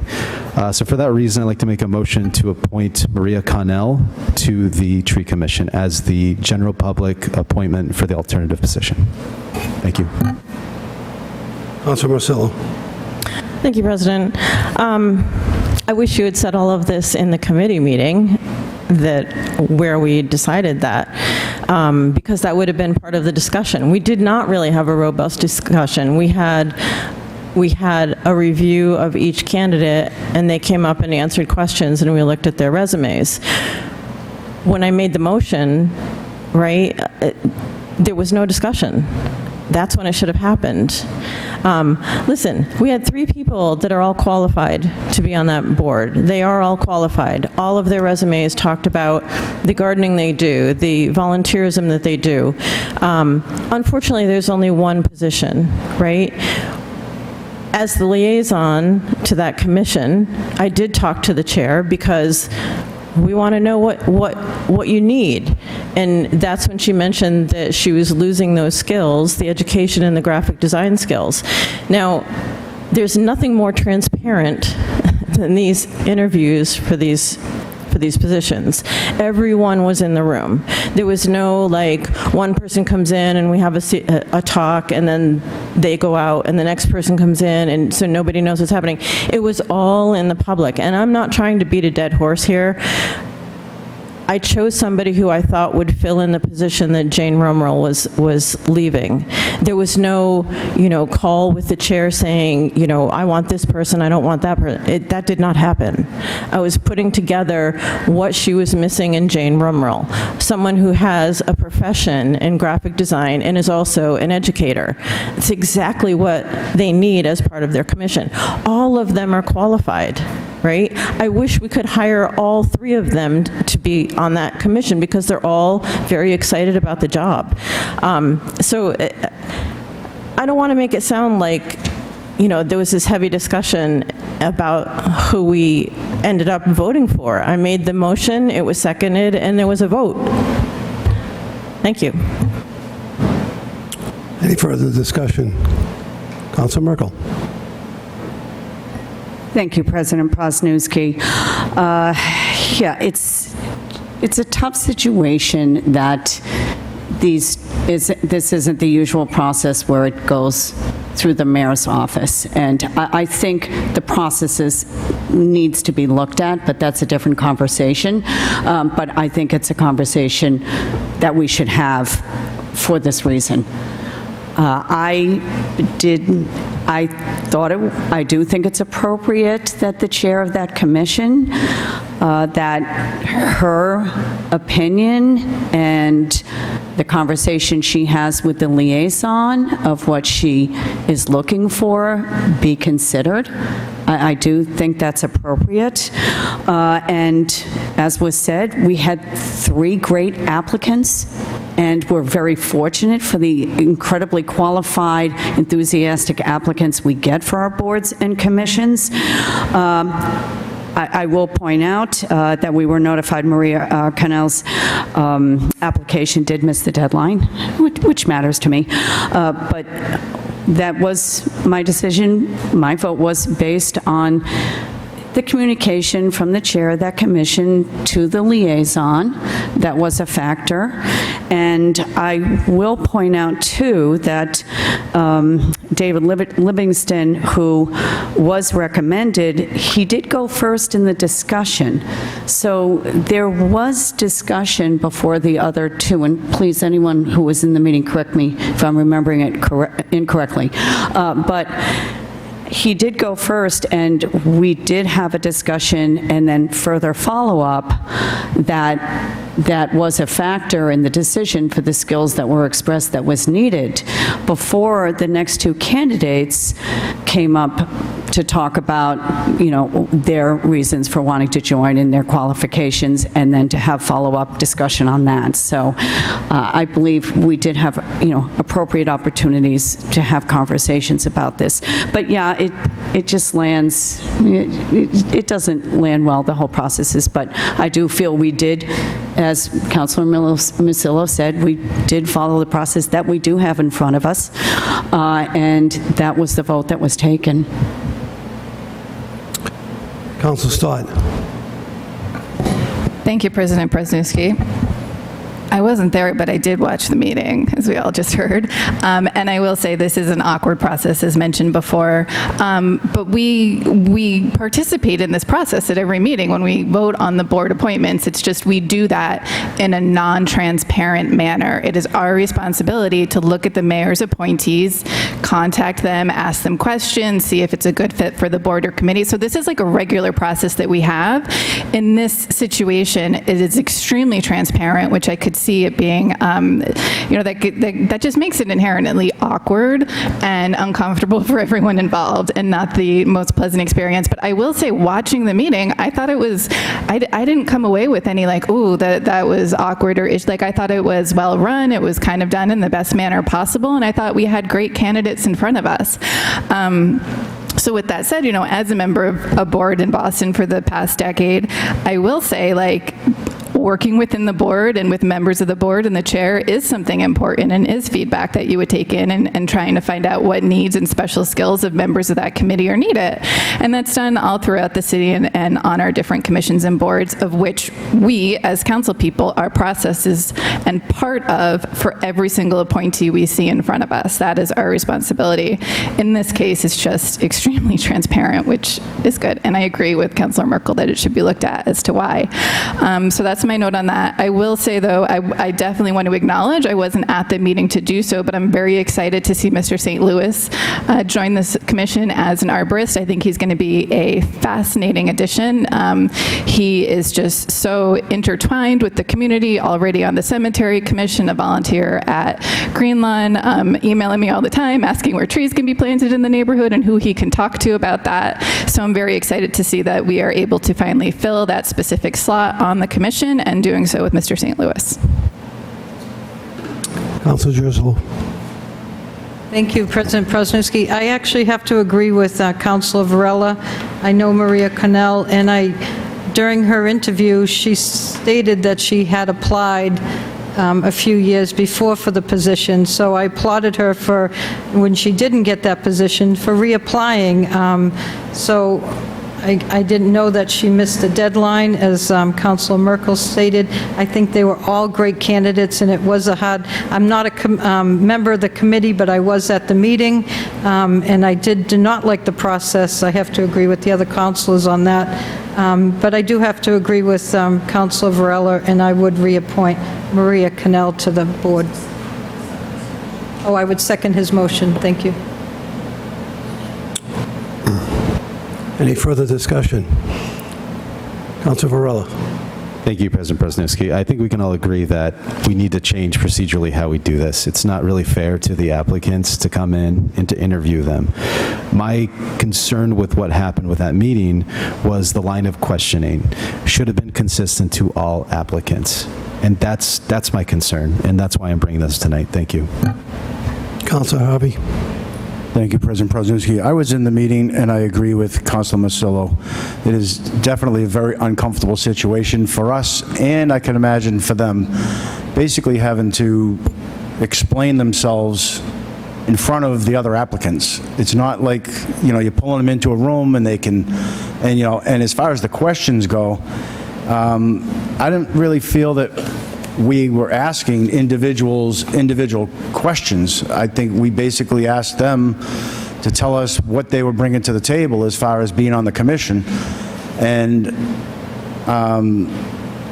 again, all three of them were, proper applicants. They all had good qualities. It just, this particular person had a quality that we just lost on the commission. And I do agree with Councilor Masillo at that point that being the liaison, and the fact that if that's something they lost and that's something they want to try to gain, what good does it do to have somebody, I don't even know what the tree commission does, to be honest with you, but to sit there and talk about trees when they're looking for somebody that can educate the students or the kids or the public with graphic design and graphic arts to get them more involved as a whole. So it doesn't, I just, I think the decision that was voted on that night was actually the right decision for now. We withdraw my motion. Councilor withdraws his recommendation. So let's go back to the recommendation that all four members be, of the recommendation that they be appointed, which would be, sorry, Councilor Marcillo. Just one clarification on a point of order. Do we need to suspend the rules to vote on them tonight, or do they need to be held under the rules? Because I would like to get them voted in because they are missing members. So if we could suspend the rules, our rule that we hold them to the next meeting, could we do that first, to suspend that rule? So will we table? No, we want to just suspend our own city council rule that this be held till the next meeting, which we do for all appointments. I think we've discussed that in the past. We could suspend that rule if we wanted to vote on it tonight. Okay. So I move that we suspend that rule first. Councilor Marcillo moves that we suspend that rule first. Second. All those in favor? Okay, that matter carries. So, on Council Varela's recommendation, Jacob Lewis, David Livingston, Caddy Goldfield, and that's it, be appointed to the Tree Commission. All those in favor? All those opposed? Unanimous. Oof. Communications from city officials. Madam Clerk.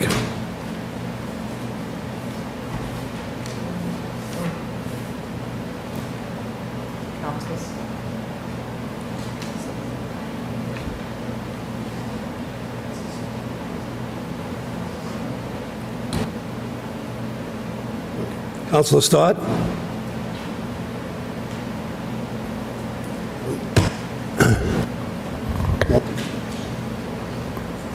Sorry, it just signed me out of the agenda software. Yep, page 10. Thank you.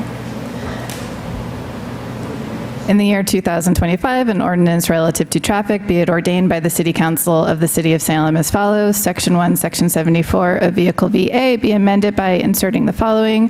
North Street General Prohibition Towing Zone, south side from intersection with Simon Street, continuing in an easterly direction for 80 feet. Section 2, this ordinance shall take effect as provided by city charter, and I move for adoption for first passage. Councilor Stott moves for adoption by on first passage. Under discussion. Thank you, Mr. President. So this is a parking spot at the corner of North and Simon Street, as noted.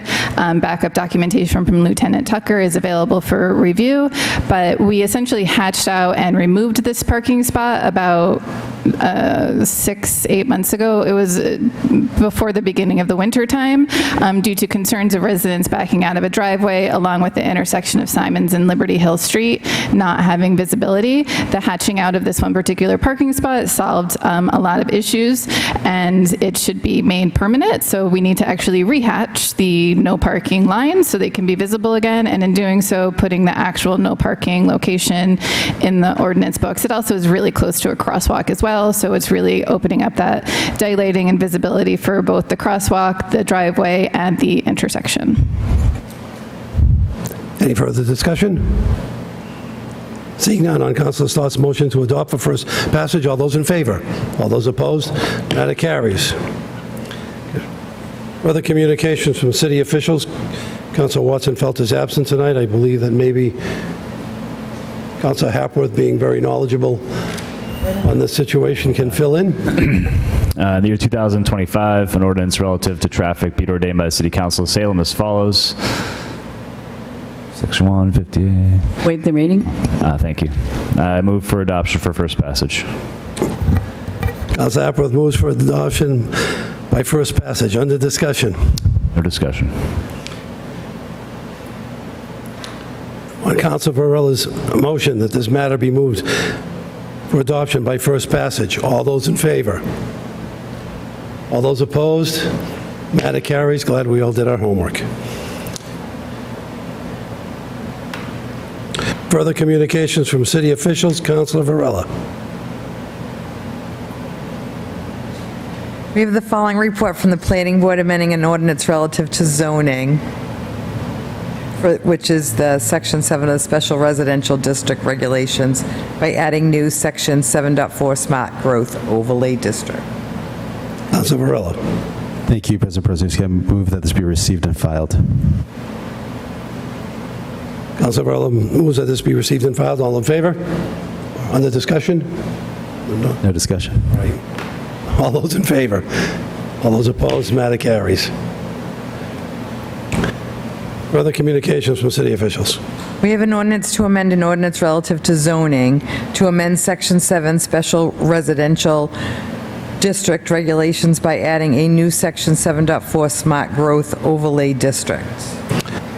Councilor Varela. Thank you, President Prezinski. I move for adoption for first passage by roll call vote. Councilor Varela moves for adoption for first passage by roll call vote. Under discussion. Thank you, President Prezinski. So this has been a long time coming. This has been in process for years, from the sale of the Salem State property from the state, from DCAM, all the way to where we're at now. So as we all know, what's in front of us is the 40R Smart Growth Overlay District. So obviously tonight we're going to be voting on this moving forward, so this application can continue its procedure to the Executive Office of Livable Communities, I believe, and continue the process. When it comes to this development here in South Salem, this is something that is a benefit for not only the city. This will be the first 40R to continue its path forward. Not only will this benefit the city in tax revenue. Currently, that property is exempt by the state, and we do not collect any tax revenue on that property. Moreover, the proposal from Wynn Companies and Avalon Bay, they're not only meeting the expectation for affordability, but they have a deeper affordability with the project, which I'm very excited about. So with that, I'd like to continue to see this move forward in its process, and I hope my colleagues feel the same way. Thank you. Any further discussion? Seeing none, on Councilor Varela's motion, I'm sorry, Councilor Marcillo. Thank you, President. This came with some amendments that were requested from planning, that came from the planning board and then through the planning department. Okay, so there, if I can take a minute to sum up what those amendments are. Some of them are definitions, the definition of landscape, how the review will go to put in a line that it includes a joint public hearing, or a joint meeting with the design review board. But then there's some language in here to change the minimum parking, the maximum, what are we making this? Maximum parking instead of minimum parking requirements. And so I don't have a problem with first passage tonight, but I would like to send this to committee before second passage in September or August if we have a special meeting, to kind of go over that parking change and how they came up with those numbers. But I don't have a problem with the other requested amendments from planning, and we could do those amendments in committee. They're not going to change anything in the zoning, for sure. Any further discussion? I second Councilor Marcillo's motion. On the first matter, which is Councilor Varela's motion to adopt for first passage by roll call vote to amend the ordinance to zoning. Madam Clerk, please call the roll. Send it, you got to do yours to send it. Yeah? First passage. Yeah. Yeah, then we'll send it to committee. All right. Councilor Varela? Yes. Councilor Stott? Yes. Councilor Marcillo? Yes. Councilor Merkel? Yes. Councilor Gerslow? Yes. Councilor Harvey? Yes. Councilor Hapworth? Yes. Councilor Davis? Yes. Councilor Cohen? Yes. And Councilor Presnewski? Yes.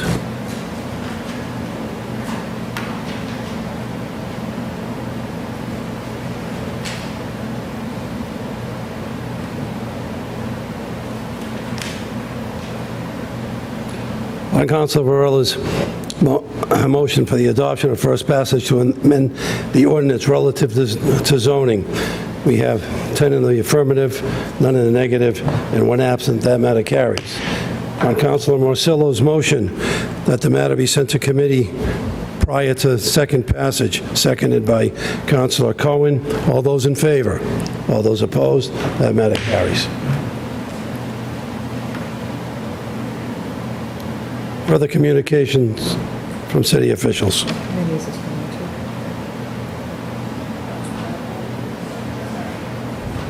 That's a good point. I did not specify the committee.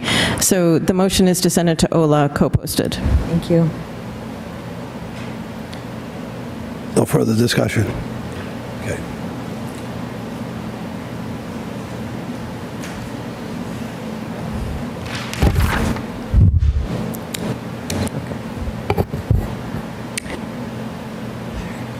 We have the Church Preservation Restriction Agreement between St. Nicholas Russian Orthodox Greek Catholic Church of Salem, Massachusetts, and the City of Salem through the Salem Historical Commission.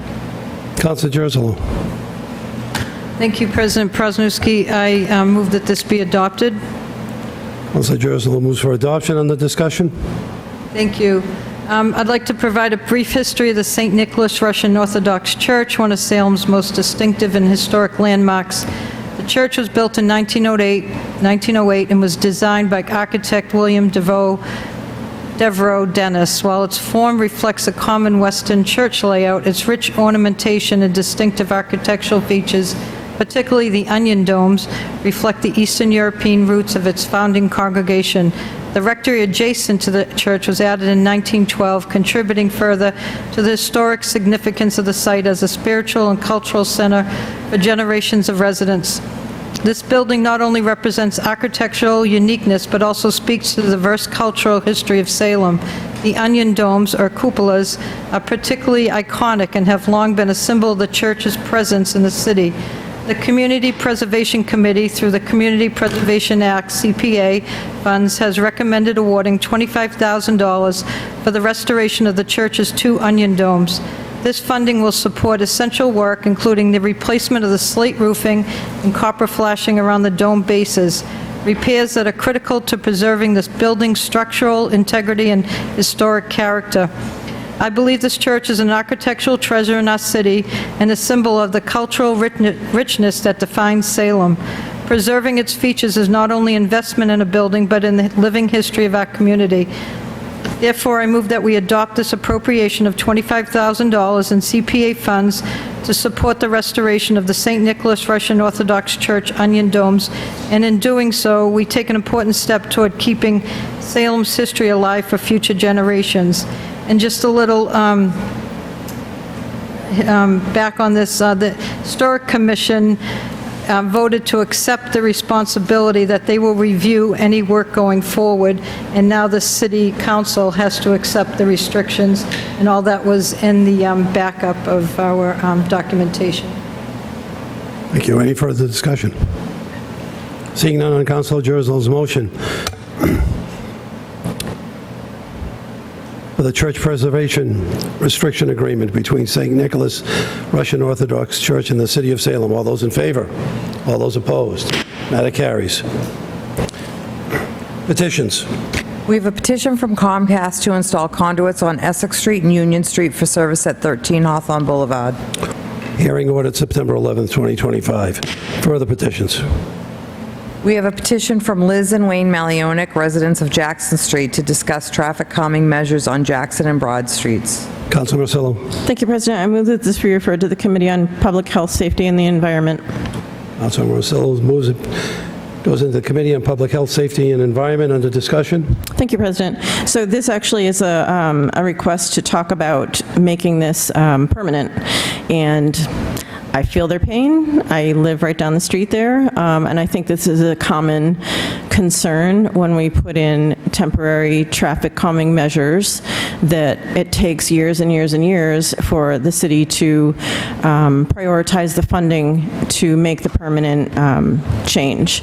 I will say that the city just received a grant to research ways to make the Broad Street Dalton Parkway corridor safer, including traffic calming measures that would become permanent. And this intersection that they're talking about, Broad Street and Jackson Street, is part of that corridor project.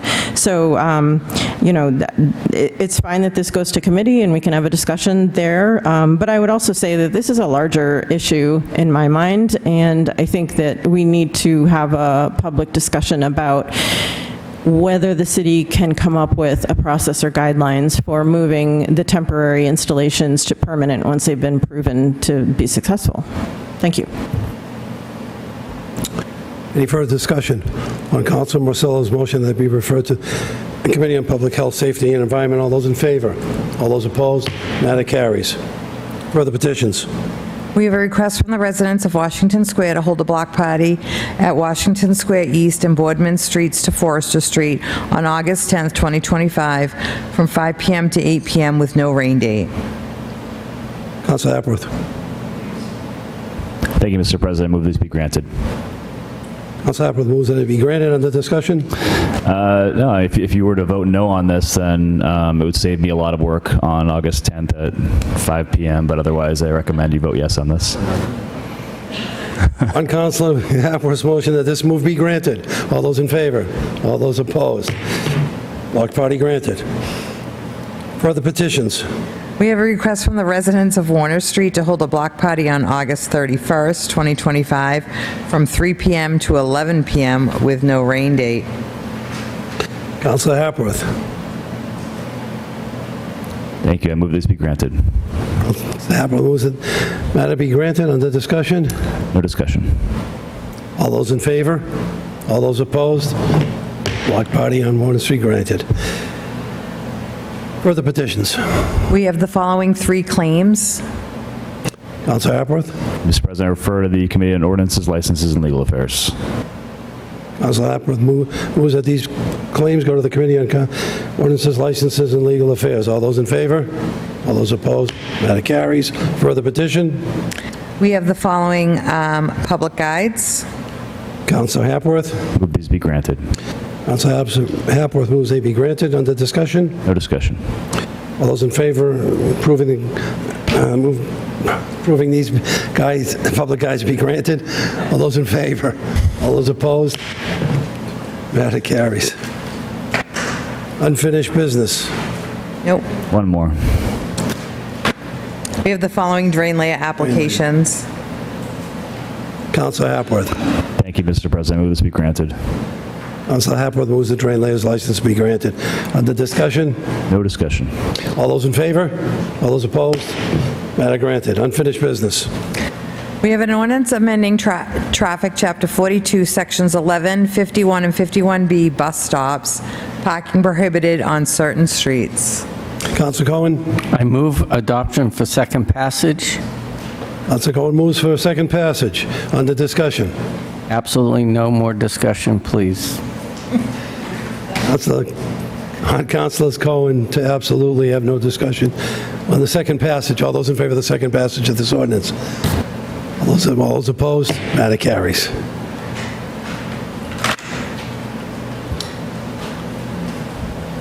Anybody else? Seeing that this is the last formal meeting of the City Council before the summer break, I think the public should know that if you've been listening, you can see that the council doesn't stop. It remains very busy with many numerous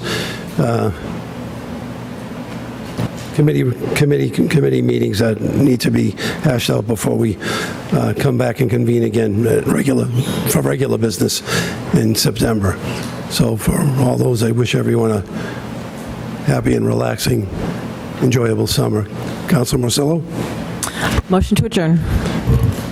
All those in favor of adjournment? We are adjourned.